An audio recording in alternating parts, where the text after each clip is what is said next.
ഇരിക്കട്ടെ, അപ്പൊ നമുക്ക് പോവാം. നമ്മൾ തയ്യാറാണ് പോവാൻ. അല്ല, ഇങ്ങനെ മുൻകൂർ ഒരു തീരുമാനം പറഞ്ഞിട്ടൊരു ചർച്ച നടത്തുമ്പോൾ അതിന്റെ ഒരു സാങ്കത്യം എത്രയുണ്ട്?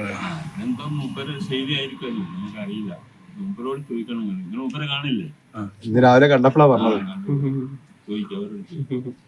നമ്മളെ സംബന്ധിച്ചിടത്തോളം ചർച്ചയ്ക്ക് വിളിക്കണം നമ്മൾ പറഞ്ഞിട്ടുണ്ട്. ചർച്ചയ്ക്ക് വിളിക്കുകയാണെങ്കിൽ നമ്മൾ പോയിട്ടുണ്ടാകും, ചർച്ച ചെയ്യും. ഈ പിന്നോട്ടില്ലാന്ന് പറഞ്ഞ സാഹചര്യത്തിൽ ഇനി ചർച്ചയ്ക്കൊരു സാധ്യത ഉണ്ടോ?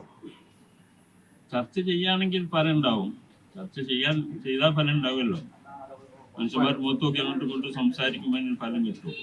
ചർച്ചയ്ക്ക് വരട്ടെ, ബാക്കി കാര്യം എന്ത് പറയാം. അല്ല, ഇപ്പൊ ഇങ്ങനെ പറഞ്ഞാലും ചർച്ചയിൽ പ്രതീക്ഷയുണ്ട്. ചർച്ച ചെയ്യുകയാണെങ്കിൽ നമ്മൾ ചെല്ലും. ചർച്ചയ്ക്ക് വിളിക്കുകയാണെങ്കിൽ നമുക്ക് പറയാനുണ്ട്. ചർച്ച ചെയ്യണം നമ്മൾ പറഞ്ഞിട്ടുണ്ട്. ചർച്ച ചെയ്യാൻ ഏകപക്ഷീയമായി തീരുമാനിക്കരുത്. എല്ലാ ഗവൺമെന്റുകളും അങ്ങനെ വരുമ്പം, പ്രത്യേകിച്ച് വലിയൊരു സമൂഹമാണ് സമസ്ത അല്ലെങ്കിൽ മുസ്ലിം വിഭാഗം എന്നൊക്കെ പറയുന്നത്, അവർ അവഗണിച്ചുകൊണ്ട് മുന്നോട്ട് പോകാൻ കഴിയുമെന്ന് ഒരു സർക്കാരും വിചാരിക്കേണ്ട. അത് ധിക്കാരപരമായ പോക്കായി അതിന്റെ തിക്തഫലം അവരനുഭവിക്കേണ്ടി വരും, ആരായിരുന്നു.